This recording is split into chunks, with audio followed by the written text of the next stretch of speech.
Thank you each and every one for joining me for this time in the Word of the Living God. It is exciting to be back once again, and it is exciting to share this particular word. This particular word is a principle that maybe many of us we haven't given too much thought to. But this principle from God our Father, it is very powerful in our lives. And if we understood this principle and we have put it to work in our lives, we have seen the positive benefits of it, as well as if we did not understand it and haven't used this particular principle, we have seen the negative effects also. Today, we will go into Matthew chapter 5 and verse 37. The scripture reads, "But let your communication be yea, yea, nay, nay. For whatsoever is more than these cometh of evil." Today's devotional will address the subject of the yes and no principle for setting boundaries in your life. The yes and no principle for setting boundaries in your life. God our Father, He gave us a principle to set boundaries and limits in our individual lives for ourselves. And when we interact in personal relationships with others, boundaries are so very important because boundaries mark the limits of an area, the confines of that area, and the perimeters of that area of how far you and I can go in each of our lives, as well as the limits of how far another person can go with you in your life and how far you can go with another person in their life. Many of us, each and every day, we find it difficult to implement this particular principle. Many of us, we find it difficult to say no to others in their everyday life. And many times, we say yes to decisions that we regret. We say yes to decisions that we hate. We say yes to decisions we despise, that we are irritated with, we are angry with, we are frustrated with because of the multiple reasons that each of us at some point in time that we may have made allowance to appease another person or to please others. Many individuals struggle with saying no because sometimes the fear of conflict, the fear of sometimes having to explain yourself to other people. There is a mental struggle of just wanting to be accepted by others, sometimes with different individuals, or just simply just wanting to fit in. So many times we may say yes and not say no. And at the expense of doing this, there are many times we devalue ourselves.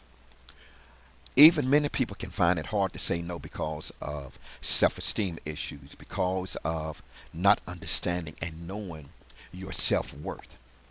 And also because we can find it hard to say no because of it will mark you as a target of opposition for opposing the person or persons who feel that they have entitlement rights of expectation in all areas of your life. Many of us at some point in our lives, I know I have done this, maybe this has happened to you, but many of us at some point in our lives, we may have chose to just simply concede, to yield, to surrender our will to the will of others.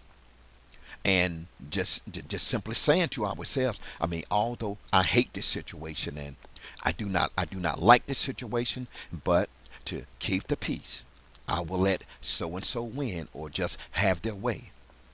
How many times have we given in instead of addressing this situation, taking accountability, and also making the other person or persons take accountability for whatever the situation is? How many times have we just made allowance just to go along to get along? How many times have we done things to pacify other people knowing that this is killing us? How many times have we allowed ourselves to just pretty much just lay down in a cemetery plot and just give in and just allow individuals to throw dirt in our face because we did not want to take a stand and say no. The Lord gave this kingdom life principle key to add balance and boundaries in each of our lives. But many of us, many of us have chosen not to implement this key. And because we have not chose to implement this key, we have suffered for it at some point in our lives. When we choose to say yes, each of us should understand unequivocally. We should understand in a way that leaves absolutely no doubt that I know what I am agreeing to. I understand the terms, I understand the conditions, I understand the reasons, the pros, the cons of what I am getting myself into.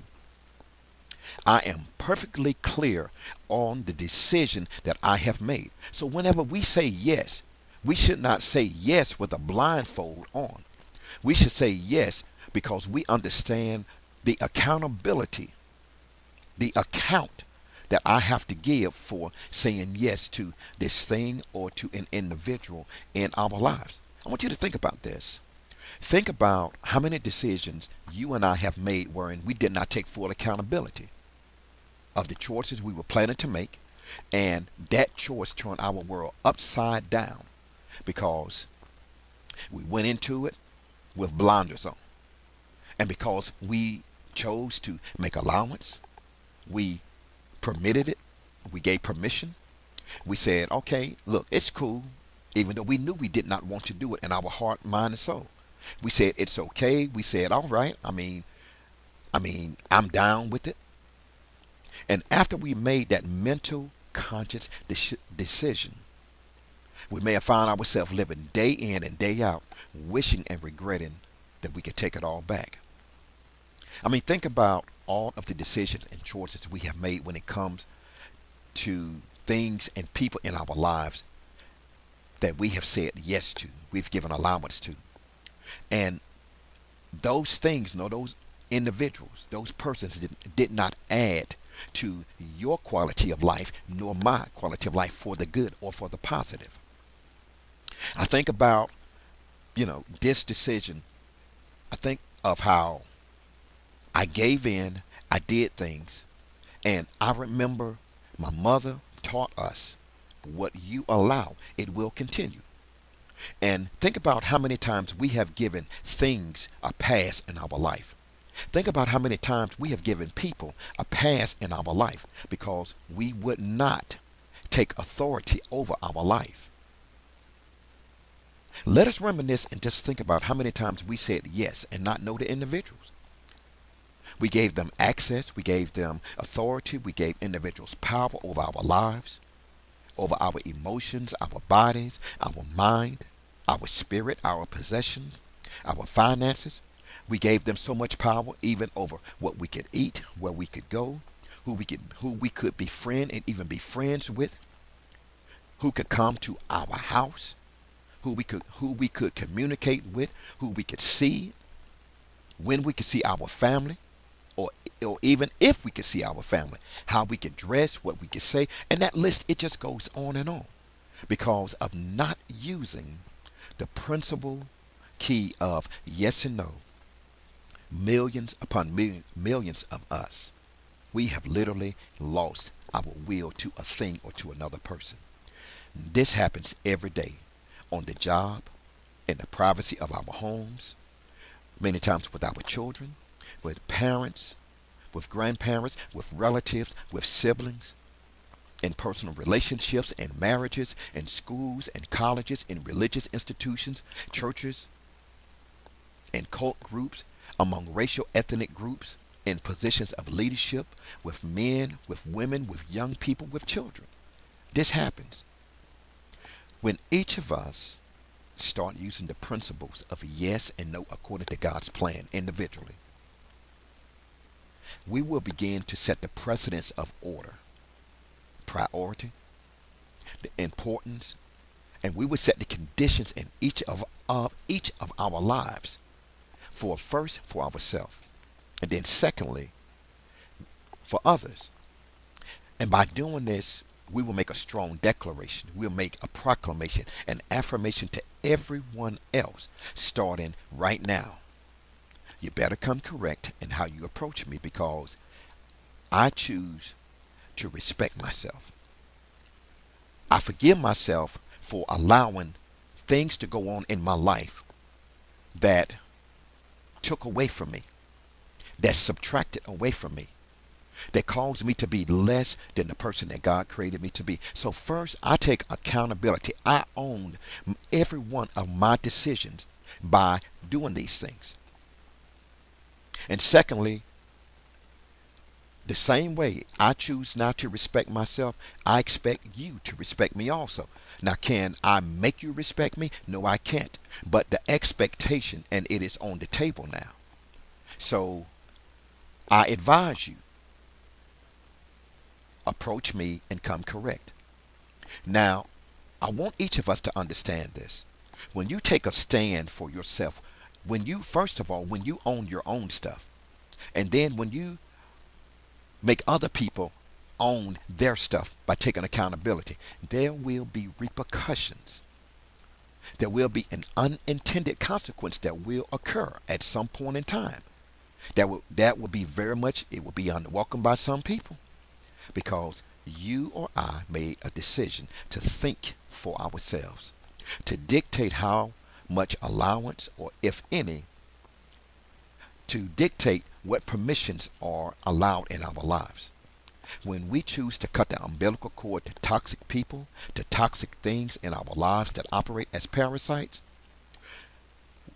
that we may have given allowance to, that we may have allowed to be domineering in our life, dominating in our life, controlling over our lives, you and I, we have declared and we have made a statement to individuals: you cannot have your way in my life anymore. We have made a statement, a declaration to things that once control our lives, substances, all kind of different things that have power over our lives. I will check you. I will not tolerate these things anymore. I will not grant that access where you can just have your way, where you can just have anything and everything that pertains to my life. Now get ready for the fallout, because different individuals, even things that we once used to do, those things will play its calling card, and it will raise its voice, and it will declare to you, how dare you tell me no when you used to tell me yes to everything? I mean, who do you think you are? Now, the Lord already knows his principle for setting boundaries in each of our lives is going to upset many individuals who you and we were once attached to or even bonded with. But stand your ground. Stand your ground. Stand up to yourself. Do not back down. Refuse to make allowance anymore. Use this principle, because it is power and authority in your life. So stand your ground. The word says, stand therefore, with your loins girded about with truth, and having done all to stand, stand. So we have to take a stand. Each of us have to know for ourselves, and we have to let others know where boundaries begin and end in our lives. Because if we do not set boundaries for our lives, guess what? Someone else will set them for you. May this devotion be a blessing to you, encouragement to you. God bless you. Until next time, it's time to take a stand. Look in the mirror. Stand up first to you, and then own your stuff. I will own my stuff, and make others own theirs. God bless you.